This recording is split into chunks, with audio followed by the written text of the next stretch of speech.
gypsy blues, it happens every night. And I ain't never met a riverboat dealer that could ever be a friend of mine. The summer heat never treats me kind, it leaves trouble on my mind. So I'm bidding farewell, putting in my notice, and I'll see you at another time. This highway does not know my name, and I don't care, no, I don't care. Heading my way, yes I am. Heading my way. Hope y'all are all doing okay out there. Let's hear the hook right here. Just a white line gypsy getting out of Mississippi with just enough gas to get there. It's been me this week. White line gypsy getting out of Mississippi. I had to go down there and take the busted rental car back. Got it fixed thanks to Heritage Automotive up here in Lawrenceburg, Tennessee. Got the busted rental car fixed up. Drove it 5.5 hours back down to Laurel, Mississippi, and dumped her off there at the Herman's Auto Care and Car Rental. There, that's what it's called, Herman's. Dumped it off there and got in the old Nissan Titan that broke down and drove her 5.5 hours back home. So that was a heck of a day. So White Line Gypsy getting out of Mississippi. Indeed, low budget, live, not so live. And we're having fun today. We're going to have some fun. I need some fun. Before we get into some fun, I gotta say, got some and had this scheduled. Had this scheduled for a few days to do this with a couple very special guests today, and I'll get into that. But I got to say that today, again, you can't make up what's going on in life right now, but this LBL comes to you with a little bit of a heavy heart, a lot of a heavy heart, actually. Lost my 92-year-old grandfather, my mom's dad. My granddad, we known collectively, if you live within 100 miles of here, as Daddy Richard. 92 years old, and man, I don't even know what to say. I needed to do this today to distract myself. He's been in really good health his entire life until the last couple months, and when we saw Mom go downhill, he really went downhill as well. And I can't describe to y'all. Everybody's got a granddad, right? You know, if you're lucky. And my granddad was that. He was that guy that man on spring breaks before I had a boat was taking me fishing off the bank at every little hole in the wall lake around here, and he was that guy that was chewing tobacco, and he was that guy that was always had good snacks at his house, and he was that guy that always, got up and fixed your breakfast when you spent the night with him after you stayed up all night playing dominoes with him, and you couldn't beat him at dominoes. And me and my cousins and my brother, we would always stay with him, and I grew up one street over from him, and he had this old red Chevy Impala that he still got there in the driveway today that he bought brand new in maybe 66, 67. And man, that thing had dual exhaust, and it was loud, and he would rev it up next to people at stop signs. When I was a kid, man, had no air conditioner, roll down the windows, of course, and we'd take that thing fishing. And then he had a little Ford Ranger when I was like in my 10, 11, 12, 13-year-old age range there. And we'd take that little Ford Ranger fishing. And he let me drive that thing home when I was 12 years old from a lake that's about 15 minutes from my house. He let me drive it home. And my dad was so mad. We came pulling in the driveway, and man, that was the first time I'd ever driven. But my daddy Richard let me drive, my granddad, and if you've had a grandpa that you were fortunate enough to have that long in your life, you know how big of a hole it leaves. And he was the hardest worker that I've ever seen. He worked at the Murray, Ohio bicycle plant. If you ever remember Murray Lawnmowers, that was in my hometown. He worked there. He retired from there. He also put up TV antennas, television antennas on the weekends, and never said no. Never said no. Would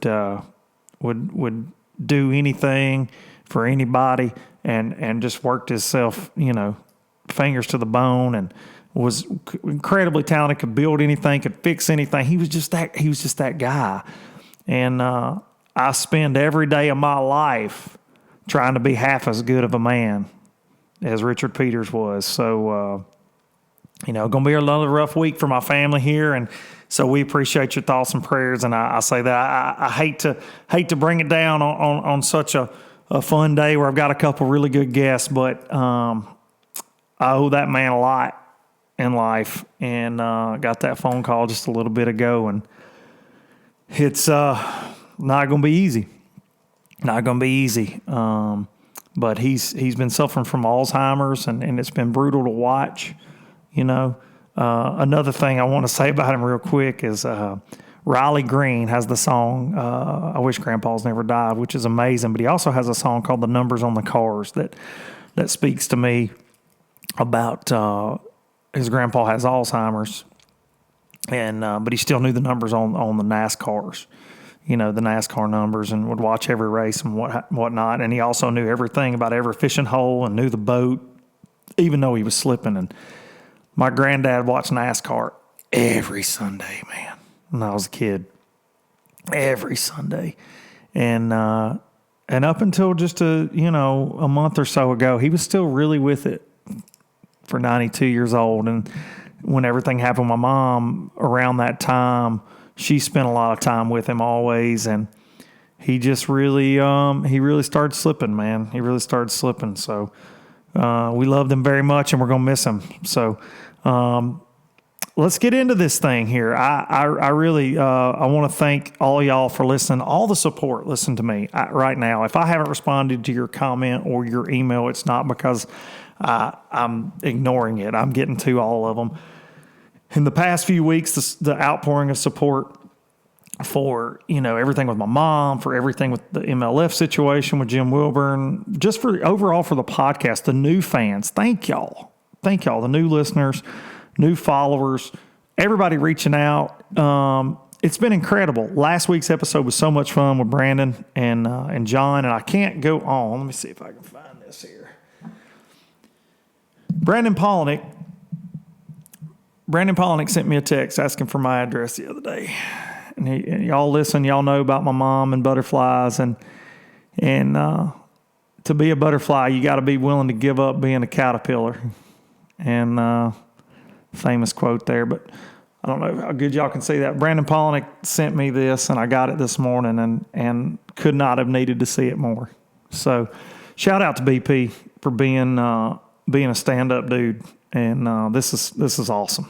This is very awesome. So it meant a lot to me and my family to see that this morning. So we got that, and so big thanks, big shout out. A lot of people don't like when I say shout out, but big thank you to Brandon. Brandon's he's a class act in a sport that has a lot of class acts and has some folks that aren't class acts, and are in a whole world that doesn't have class acts. Enough of them, more people could be like Brandon Polnick. That's for dang sure. So thank you to Brandon. Thank you to BP. All right, let's get into some fishing stuff. I got about 10 minutes before we're going to have a guest on here, and a guest I'm very, very, very, very excited to have on. Very excited. We're going to have a couple guests today. First one, I'm excited to both of them. One's a returning guest. One's a first time ever. And Mr. Scott Martin. Scotty Too Hottie, baby. Scott's gonna come on. We're gonna have Andrew Upshaw on, and big decisions about their future with FLW. Of course, Scott announced this week that he's leaving the tour, going Bassmaster Opens. So we're going to talk to Scott about that, and Upshaw. By the time you guys hear this, and I kind of know what's going on, a little insider, Upshaw too Upshaw 2 leaving the FLW Tour, going Bassmaster Opens.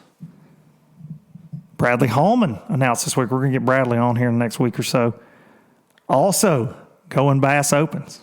Things are getting very, very, very interesting. And I wrote here on my note sheet, it's happening. And it is. It is indeed happening. You've got sponsors leaving. You've got anglers leaving. I was told yesterday by a veteran of the sport, we were texting back and forth, a veteran of FLW, that guys that were scraping the bottom of the barrel. So we did a 2-year points average, right, to get this upcoming year's tour field. And they were going to really, stick to qualifications. And this is some of the things that we work for in our angler panel meetings. But I was told by a very veteran guy that was with me on the board and has been on the angler panel for a long time and very outspoken in a lot of things and was really pushing for qualifications, that some of the guys that didn't requalify, not even by a mile in the 2-year deal, got called and invited to fish the tour. So a lot of guys leaving. So, that takes that legitimacy down a little bit, that we were trying to create with FLW, and not to mention now you're under Bass Pro Tour. And the same pro that I'll get on here eventually, he's been on before, was telling me he lost a really big sponsor deal. And this guy is, I won't throw him under the bus for telling me this stuff, but lost a really big sponsor deal. And the reasoning behind losing the sponsor deal, a really big sponsor deal from an industry sponsor, said because he's fishing a lesser tour. So that's in a few months here, couple months, that's what's been made of the of FLW, the pro circuit and all that. And it's really sad. It's sad to see. And I hate it for my buddies that are there. And I've got a lot of buddies that are going to stick it out, ride it out and see. Cause you're going to spend a lot of money, but you do have a chance to win some money. They're promising the TV time and all that. We'll see, but, it's not what it was. It sure ain't all roses. That's for sure. And now you've got anglers making their announcements. You're also, and I don't think there'll be announcements about this, but you've got sponsors leaving. These endemic sponsors that I talked about a few episodes ago, one of the episodes that they got so mad about, but you've got sponsors either cutting back immensely or you got sponsors that aren't coming back at all. And I won't name those because I can't, but I will tell you this. If you can imagine some of the biggest sponsors FLW's ever had not coming back, well, then that's what's going on. And it's really crazy to see. And the way it's been described to me by some people is what's going on is, these people that have such great vision and grow the sport have basically sucked all the money out of it, in my opinion, to start, this new deal and have really put a lot of sponsors in a really, really, really, really, really terrible, crappy situation. And like I said a few episodes ago, bent them over a barrel. So you're going to see it, you're going to see that. And will the FLW pro circuit field fill up? I don't know, man. There's so many people out there that want to be a quote pro that I just don't know. I heard the Bassmaster Eastern Opens definitely filled up. I'm not sure about the Centrals. I'm sure they'll be close too. Don't know how many guys are fishing both. I heard it was somewhere along the lines of 20 to 30, but it's crazy. It's crazy. And, a lot of stuff going on, man, this week. I saw, there was a Boy Duckett article on the MLF Facebook somebody brought to my attention, and they disabled the comments because they were getting smashed. And it's like, because it was like his idea of winning or something. And I didn't read the article. And I just saw the title, but I saw a lot of people commenting that comments were disabled. And that there was a lot of them that were definitely gone, that were hidden. And man, you can't control the narrative that much, man. You got to let, throw it out there and be honest. If people don't like what you're doing, let that show too. But it's really scary. The same folks that own Major League Fishing own some of the fishing media out there too. And it's the parent companies and of some of the media out there. And so everything's kind of getting, a friend of mine did an article, interviewed for an article couple weeks back, and it was what he said, and he was kind of going at him, was not portrayed at all in the article. And that's rough to see, man. That's rough to see, because here's what I know right now. There are a lot of guys on the Bass Pro Tour, MLF, BPT, that are upset over losing sponsor money. And they lost a lot of it, okay? They lost a lot of it. I personally have friends that lost a lot of money over the decision to go there and over the exposure they got and different things. So there was a call this week that I've been told about a little bit, kind of a State of the Union of MLF, and I was told that there were a lot of really guys that were really upset on this call, and there were a lot of the brass there that were upset that people were upset, and basically said, Polnick talked about on here last week that there were meetings and there were changes going on. Apparently it was said, and I don't know this for sure, this is all allegedly, that there are no changes coming as of right now for next year to format or to anything else. So I don't know. I'm so confused, but I know that in my own personal experience, seeing that, that attack that can go down if you do step against them in any kind of way, that I'm sure those anglers that signed up to do this, even if they aren't happy, and there are clowns out there and guys that I see that are like, these are the most innovative people in the sport. These are the biggest names in bass fishing, talking about the brass at MLF. And that's fine. I've said it on here before. They're not good men. They're not. I've personally dealt with that through some of the toughest times in my life. I've had to deal with them. So, it's, you can trick yourself into believing whatever, on that thing. But at the end of the day, they ain't got your best interest at heart. They just don't. They building businesses out of vendettas and, whatever, can lead you to places you don't need to go. And that's just my opinion. It's been my opinion since day one, and I've said it on here many, many, many times, not just the last few episodes. But it's upsetting to see how this thing's going. Will they straighten it out? I don't know. I sure hope so, for the fact of the anglers involved. I sure hope that they can figure this deal out. So, but on this, I also heard that they've told anglers they need their decision on what they're fishing. Well, they made these guys sign 3-year contracts. So why, and it's so great, why would anybody want to leave? Somebody leaving the Bass Pro Tour? Yep. I think you've got anywhere from 2 to 3 people that could be back at the Bassmaster Elite Series. And you heard it out of my lips right here. Don't know that for sure. May not happen. When it does, we'll have them on here to talk about it. And I'm 99.9% sure there's some of that going on. And I heard that they were asked to give their decision this week. So it's like a little meme I posted. Everything's fine, with like a fire coming out of an oven. Just, accept it and work through it and work with your anglers to get through it. Don't downgrade what they're telling you. Don't downplay the fans. Don't make the industry feel like they don't matter. It's silly, and it's how you get in the boat that you're in right now. So with that being said, we may not get him right now. Hang on a second. Let me check with him here.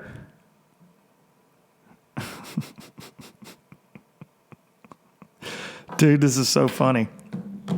So I'm texting with Scotty Martin. And I told him I would call him. And he said, I'm running the boat back across the lake right now. So I'm guessing he's on Okeechobee. I don't know. He told me he may be going to the Florida Keys today. Scott is, he's all over it. But we'll give him a call here in a minute. So that being said, Scott announces this week that he's leaving. He's going to the Bassmaster Opens. Scott has, been the poster child for FLW as much as anybody else has been for a really long time. As long as I can remember,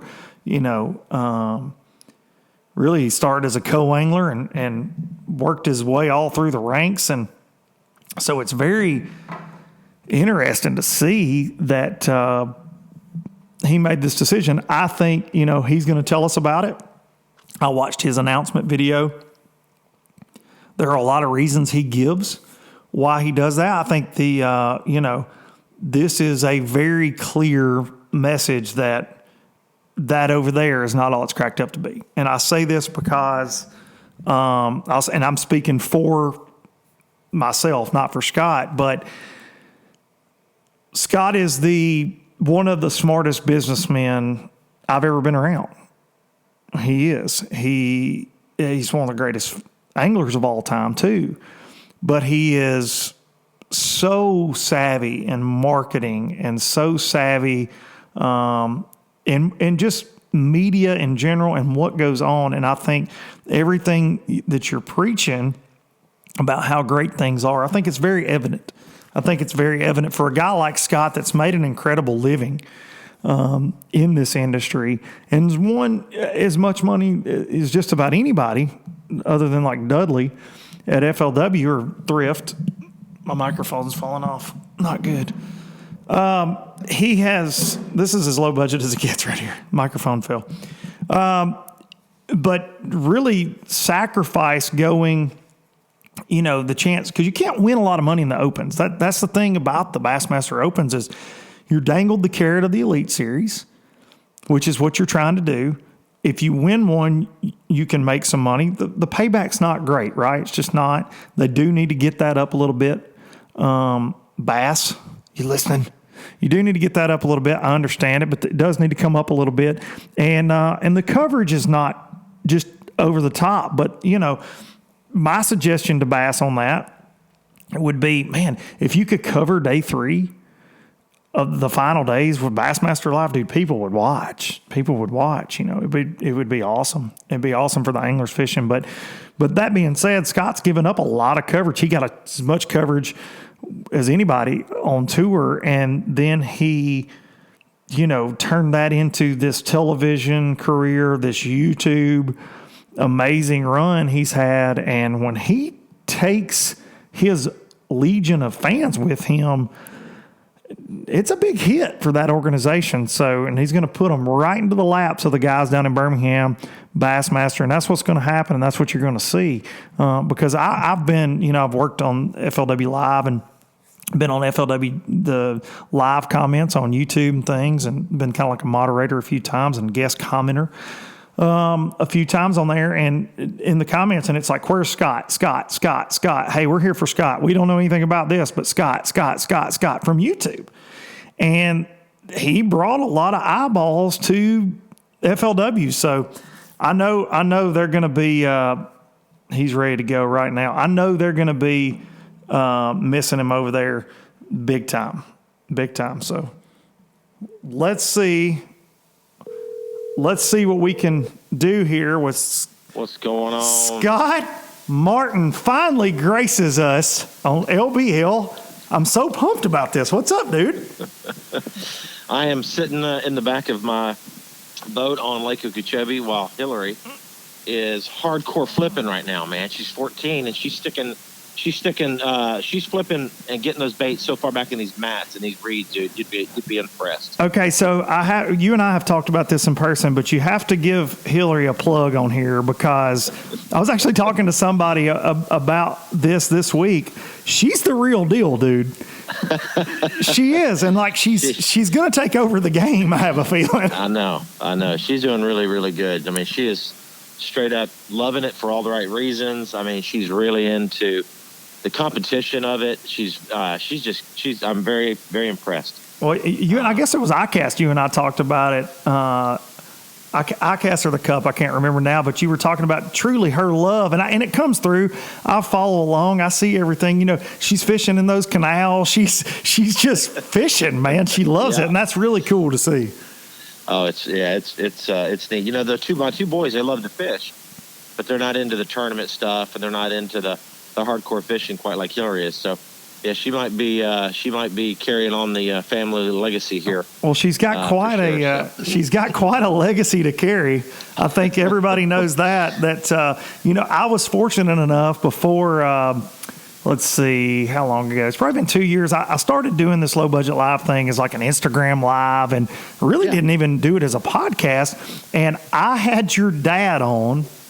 Really? And Jimmy Houston at a Tracker Boats dealer meeting, sitting in a corner booth at a restaurant. Honest to goodness, I had a buddy of mine holding the phone, and we had those guys and I. And the only thing I have is a screenshot of the live to prove that ever happened. It was before I had any equipment. And your dad gave one of the most amazing answers to a fan question that night, and it kind of shaped things for me in how you grew up and how you learned. But a kid pops up, the questions we all get: how do you get sponsors? Yeah. How do I do this for a living? And your dad answered this, and he said, forget fishing. He said, fish because you love it. He said, but if you want to be a professional angler, you've got to learn to represent companies, and you've got to learn to be well-spoken. You need to take some theater classes. You need to make sure you speak with proper grammar. He said, it's the same thing I told Scott. And I said, you know what, man? That was the best answer I think anybody could have ever given, because it does drive me crazy to see guys, and I'm not bashing anybody, but it drives me crazy to see people. This is how you earn your living. You need to learn to speak about a company's product. If you're going to do this, you need to go all in every asset, and that's what you've done well for so many years, man. So congrats on that. It's important. I think it is important. I mean, at the end of the day, it'd be different if we were dealing with $1 million tournament wins and $5 million endorsement contracts, But as well as I do, we're eating bologna sandwiches, dude, all year long. So you better learn how to represent the companies well, so they can give you just a little bit of money and support, so you can follow your dream. That's right. You can't pay for it yourself. It's too expensive. This isn't a get rich quick scheme. Sure. No, definitely not. And I think you've illustrated the proper way to work at it, dude. I feel like I tell people all the time, I respect your hustle more than anybody out there, dude. I don't know how you sleep at night. Maybe you don't. I mean, like you don't have time for it. 5 hour energy. I mean, like, you get 5 hours of sleep? Some nights. Some nights. I doubt that very much, man. I've seen you drinking 5 hour energies is what I was saying. I know you. Rob Matsura told me one time, camera guy for FLW, he said, man, Scott doesn't even have any food in the boat, man. We just drink 5 hour energies and just keep going. Food makes you sleepy. There you go. See, there you go. Okay. Look, hey, if you're not hungry, man, you're not going to hustle, right? There you go. You got to stay hungry, my friend. If you bring a bunch of food in the boat, you're not hungry. Right here, you heard it on Low Budget Live from Scott Martin. Stay hungry, my friends. Stay hungry. So your career, everything that's led up to this latest paradigm shift, whatever we want to call it, it started as a co-angler, really, on the FLW tour. So you did that for how long? I did only 1 year back in 99. Yeah, and you won an event, right? As a co-angler, didn't you win? Well, I won Angler of the Year, and I won a boat. That's right. That was really cool. So that was a neat opportunity. It was my basically first time I won a boat, and it kind of catapulted my career. But I didn't win one that year. Matter of fact, Rob Newell, he's an outdoor rider. Everybody knows Rob Newell in the sport. He beat me at Okeechobee by like 6 ounces, so I came in second for Rob Newell. So I'm his little. You know what I'm saying? I get it. That's right. He owned you at Okeechobee. And knowing Rob like I do, he probably never will ever let you forget that. Oh, if I'm sure. Absolutely not. But, so in 99 I did that, and then in 2000 I was invited to fish the FLW Tour. Qualified through the co-angler slot, and I decided to give it a shot. It was kind of it was a neat beginning, because I really wasn't. I knew I was going to be a professional fisherman, and I knew that I was going to dive into the sport hardcore, but I really wasn't quite there yet in my mind. I was working at the marina, doing some marketing things, and so when I decided to fish the FLW Tour, it was really, did well in the FLW as a co-angler, and I thought, well, let me just see what happens. If we start the year off in Florida, it's not a bad thing for me to try it. Right. And so the rest is history. No doubt. Did the first year, won a tournament, my second event, and at the time was the youngest guy to ever win a $100,000 tournament. Pascagoula River, right? Pascagoula River, yeah. That's and right. so that was a neat deal, big confidence booster. And after that, it was pretty much, the wave had kind of started and just kept rolling with it. And FLW was, has been a great, for 20 years, has been a great platform for me. And I've had, quite a bit of success over there. I think I've done about everything that I can do. That's right. So, now it's time to make a little adjustment. No doubt about it. And I think that, because people are going to speculate things, and I think that the way you came across and the way you talked in your video about, the classic meaning something, it meant something to your dad, and he was never able to achieve that. Yeah. And so you want that. And to be in all honesty, without, going down any rabbit holes, the Forest Wood Cup's going away. And that was our big crown jewel. When you fish FLW, that's what you work for. You got to win it at Lake Ouachita. You longed to be the only 2-time Forest Wood Cup champ. I've heard you say it numerous times, man. And you had several opportunities to get that done, and it just slipped through your hands. I watched you at Wheeler a few years ago when Cox won, and dude, you were. I got to do the on the water coverage. And dude, you could just see the intensity, how bad you wanted that thing being on the water with you there, man. Yeah. And so I guess that has to. The classic aside, and your passion for for everything your dad, the one thing he didn't accomplish. Yeah. I mean, that aside, the cup going away has to sting a little bit, right? I mean, I know, and decisions are made, and I feel like that. I know that's got to, to know that there'll never be another Forest Wood Cup champion. Yeah, I'm not sure how that's, and it's bittersweet for sure. It's in a selfish way a little bit. There's not going to be a 2-time champ. That's right. I'm okay with that. Only you're so competitive, not to cut you off, but that does make sense coming out of your mouth. Yeah, but so it's a little bittersweet, but yeah, I mean, it was a pinnacle. It's a pinnacle event, obviously, and but it is what it is. Times have changed. And, I've grown up fishing FLW for 20 years, but, I wanted to give a chance to fish the BSS. I wanted to kind of pick up where my dad left off.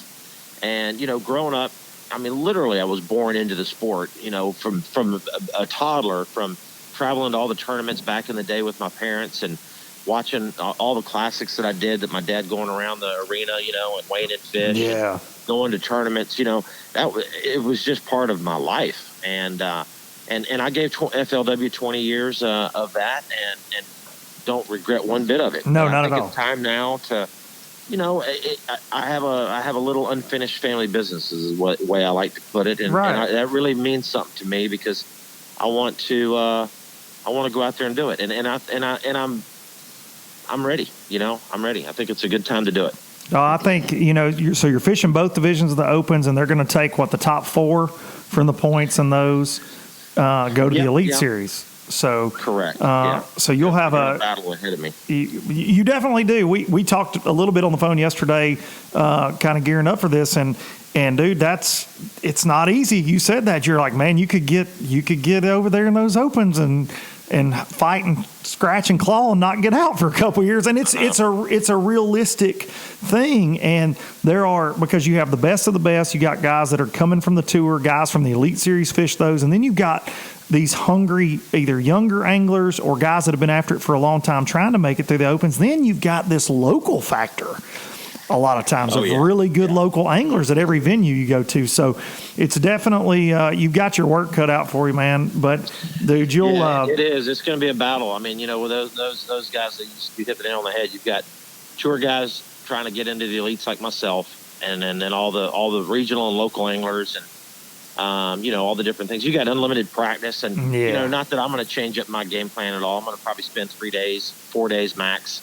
But some of those guys, they literally go there. Month. Yeah. Oh yeah. Do you think? I think that can be too much, though. Yeah, it is. I think never that's helped too me. much. Anytime I've spent more than 4 days on a body of water, it messes you up. Whatever you find the first couple of days always goes away during the tournament. Especially in the spring. Everything changes by the minute, I feel like, in the spring. So, well, are you going to document that like you document everything? Yeah. Brandon will be with me as well, and we're gonna recreate what we did on the FLW. Okay. And it's gonna be a lot of fun, man. I think the fans are really gonna dig this because there is so much on the line. Way more this next year than I've had on the line in many, many, many years, a lot of pressure. My whole career. And so I think it's going to be neat for people to watch, the ups, the downs, the stressful moments, the happy moments, all the different things that are going to go on next year. So it's going to be cool. I'm looking forward to meeting some new friends, looking forward to meeting some new fans too. We get to go to a lot of different destinations that we haven't been to many times, or at least myself. And so I'm looking forward to going and doing some of these new lakes. Somebody asked me the other day, what's the lake you want to win the most? And I said, any one of the ones I've never been there before. Yeah, no doubt. Like I get excited about going to lakes that, it's a little stressful, but that's kind of part of the fun is when you figure it out on a lake. It's part of the addiction too, right? Like that we're all, the pain comes with the good and all of this. That's right. Well, I would say with your YouTube following, your social media success, they're all going to go through it with you, right? So this could be, this will be the coolest thing for your fan base, especially because y'all are all starting over basically. And I say starting over, but you're not starting over in the sport, but a whole new, a whole new journey ahead of you. Talk a little bit. I had Brandon Polnick on last week. There's a point that I made about this shift in the industry, and some guys, when I talk about this in my comments, really get angry, and some really agree with me. So this shift from, and you've done it as well as anybody, and you still are very much deep in both, but this pro versus YouTube or YouTube world that we've seen, because like I know, growing up, I got my information from your dad. And I got it from Bassmaster Magazine, and I got it from, going to a weigh-in. There was no constant flow of content that like people have now. Well, now you have this different section of folks like the Googans and Ben Milliken Fishing and a lot of guys going just the YouTube route that don't necessarily fish tournaments. And there are, you look at the Googans in particular, over 1 million followers each. I dare argue on here a lot, and this really makes people mad, but I say this, but I don't know of a time in history that, say, Kevin Van Dam had 1 million fans, and that's not anything. Right. You know what I'm saying? Like, it's a very it took Kevin Van Dam his whole career to get that. Yeah, absolutely. It's insane. So to see this shift, and some people get really angry with it, but do you think eventually that world, the YouTube world, the media world, that more people will get their information about fishing and learn to fish through that than they will from following pro fishermen? Do you think that day could happen, especially with all it's kind of confusing with all the trails and things? Yeah, I do. Absolutely. I mean, let's face it. These guys that are producing content, that aren't tournament fishermen, they're dang good fishermen. No doubt. And so, they're able to really educate the fans out there with techniques and products and all that. And so, I think, but what it's doing, what's great is it's really introducing so many new people to the sport of bass fishing. Absolutely. And the thinking and the thought process behind it. It's like that's what's so cool that it's getting so much bigger. And I don't think we really understand the importance of this. We're kind of in that blooming stage right now, right? We haven't quite blossomed. We're in that little blooming. It's like little buds popping up. And what I mean by that, it's interesting to think, is so for this sport to really move to the next level, we need non-endemics, the Chevys of the world, the Coca-Colas of the world, the Visas, etc. And the people that are running those companies right now and in charge of marketing budgets and et cetera, those people might not have come from a fishing background. But chances are 5-10 years from now, these kids that are graduating high school and graduating college, being on a fishing team their whole high school and college career, that end up starting companies up or end up being in charge of the GMs of the world, that go, I loved fishing. I tournament fished when I was a kid all through high school. We need to get more involved in this. and support it financially. That's the blossom, right? That's the big giant bloom that's coming down the road, is all these thousands. And that's what YouTube has done. It's got the high school kids and the girls and the boys loving fishing like they're supposed to love fishing. And the sport's going to make big dividends off that investment in 5 or 10 years from now, because again, those companies, those are going to have marketing positions there, and they're really going to support this sport. I agree. That's an awesome point, dude. And I think, you see what you guys have done with the Guggen baits. I mean, it's proof positive of what's going on, man. They're replacing stuff in every big box retailer, tackle warehouse. I mean, it's insane. You walk in every Academy, Dick's, Bass Pro Shop, it's just loaded with Guggens. And people, answer me this, Scott, why do you think people hate on the Guggen squad or Guggen baits from a series? Because, dude, I see it every time you mention it, and I'm definitely don't consider myself a hater at all of it. But I'm saying, but you read it, right? You read it and you see it, and it's, why is that? Is it because they're successful and they're not known as quote pro fishermen? It's a little everything. I think it's a little everything. I mean, look, it used to take years and years and years to build up your name, enough to where people kind of halfway knew who you were. Right. You had to win tournaments. You had to be on TV. You had to do boat shows. I mean, it took years, right? Mm-hmm. Now it takes months. That's right. Literally, it takes months. It's impressive. It takes a couple good videos. You're a household name almost. And so, the Guggen squad, among all these other young YouTubers that have been successful, they've taken advantage of that. And look, they're being creative, and at the same time, they're growing so fast that people don't know how to take it, right? Mm-hmm. They're like, they haven't paid their dues, right? Well, the times changed. That's not how the world works anymore. These guys are hardcore fishermen. They eat, breathe, and fishing. So, I think there's just some people out there that they're just misunderstood, or maybe people that don't really even watch YouTube that see the success that these guys have and just draw some assumptions at that point. Yeah, I'm sure. I think it's just the speed of which you can become successful in today's world based on what it was when we started is just light years. It's insane. At this point. So, it's insane to see. And I know how, from trying YouTube myself here and doing, I mean, it's not easy to see how, so when you see somebody with 1 million subs, you're going,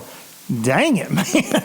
I mean, it's impressive, and to see what you've done with it, and I know how hard you work, man. I know how hard you work. But one quick thing, and I know I'm going to let you get back to fishing with Hillary, because dude, it's Sunday afternoon, and I really appreciate you. And I know she's probably giving you like the evil eye right now, like, Dad, come on, there's a better mat right over here in the monkey box, or wherever you guys are on Okeechobee.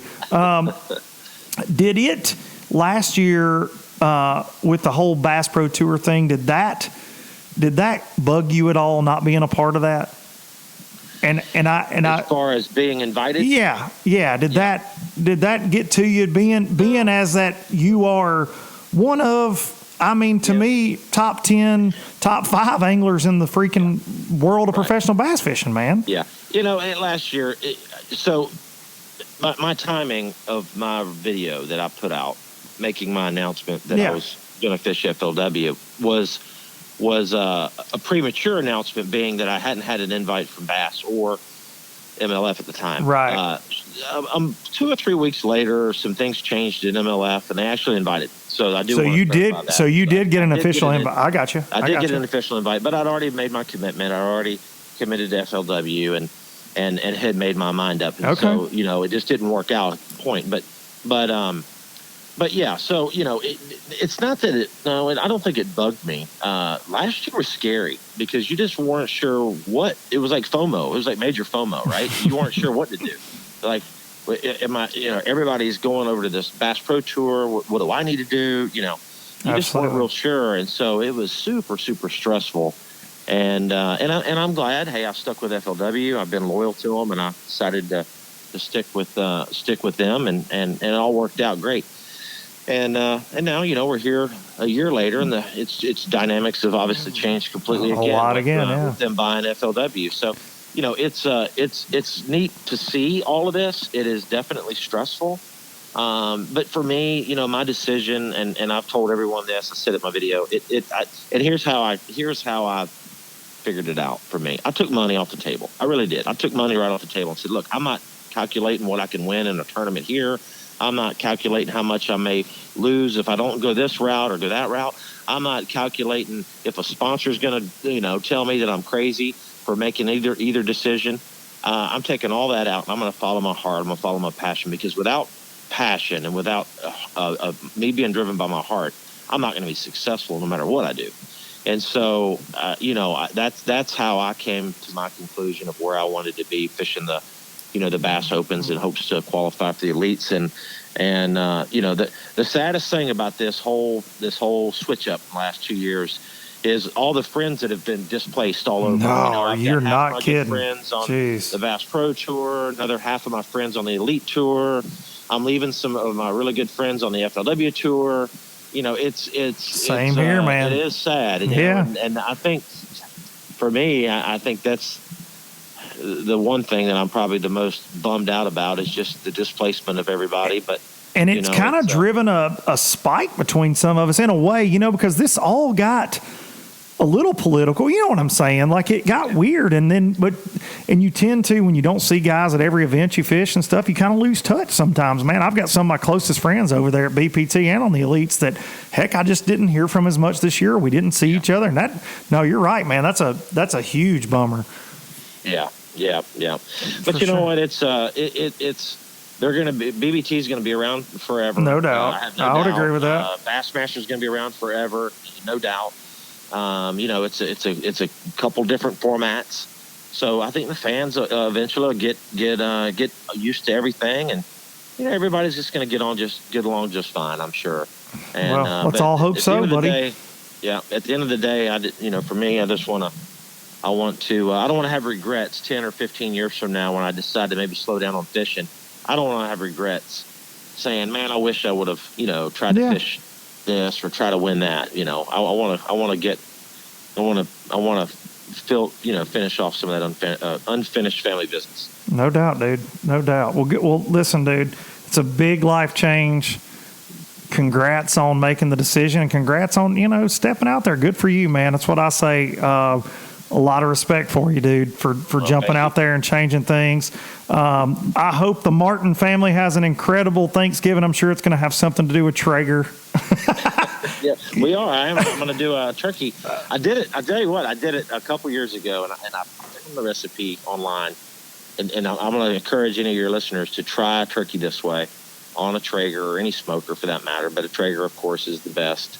But what I did is I took that turkey and I lifted up the skin. So you stick your hand underneath the skin, so you detach the skin from the meat, right? Yeah. And then take butter, literally like 2 or 3 sticks of butter, and put garlic in there and all these spices and herbs in the butter. So you make a spicy herb butter, garlic herb butter sauce, and rub it on the meat between the skin and the meat. You follow me? So you rub it on the skin, and you're sticking your hand all up underneath the skin.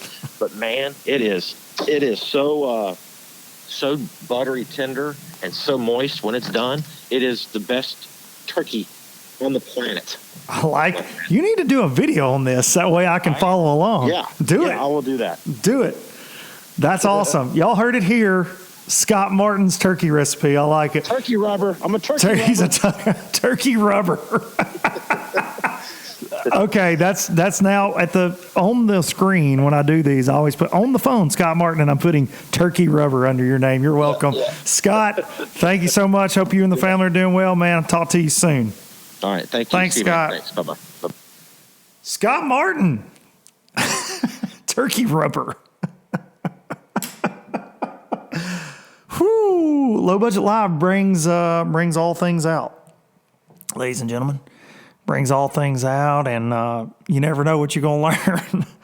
That sounds like a pretty dang good recipe, though. I ain't going to lie. Not going to lie. Let's see here. Got one more call to make. To our little buddy. Man, that was good. That was good. you know, Scott really, he wants to leave on good terms, I feel like, and Scott's a businessman, so he's going where, you know, where his future is the brightest right now, and I do believe that that is with Bass, and I didn't know that. I didn't know that he got a BPT invite late in the game. I know he wasn't in the first round of invitees, so it's very interesting to hear that from him. A lot of, you know, I gave him heck on this show about his video he made, his announcement before he got invited or whatever. That's very interesting. Scott Martin. So always fun to talk to Scott. I got a million things I want to ask him, and you know, maybe we can have him on again sooner than later. I've had a lot of good times talking with old Scott over the years, and like I said, a lot of respect for that dude and his work ethic.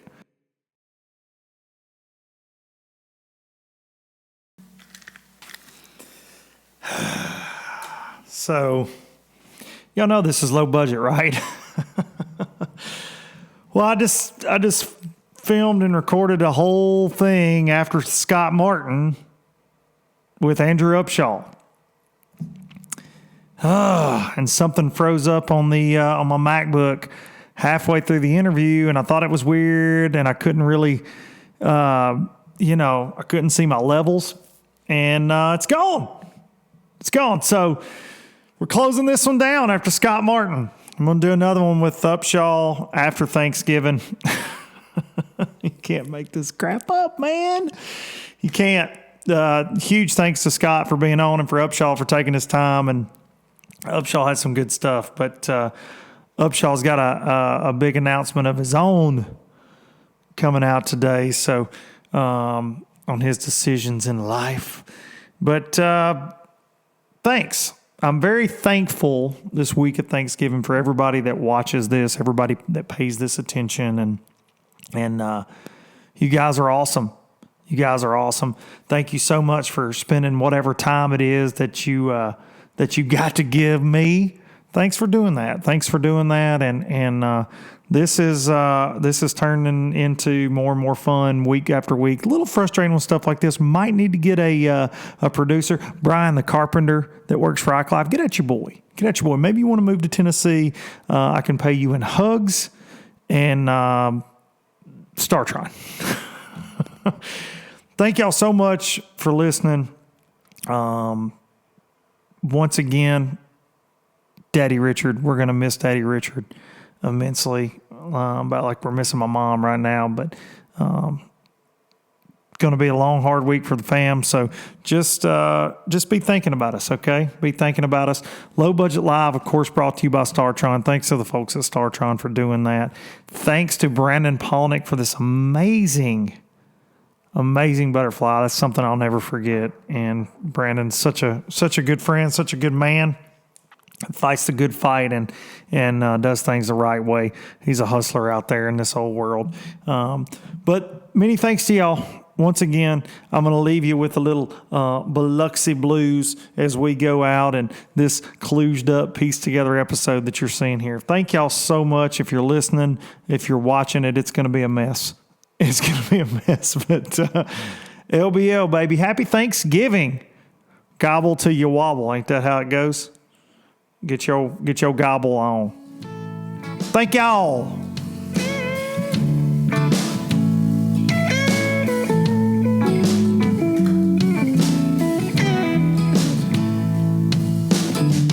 Damn these Biloxi Blues, it happens every night.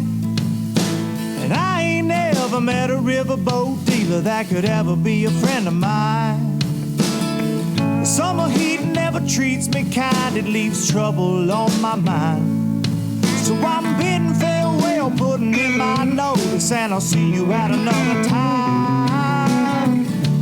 This highway does not know my name, and I don't care, no.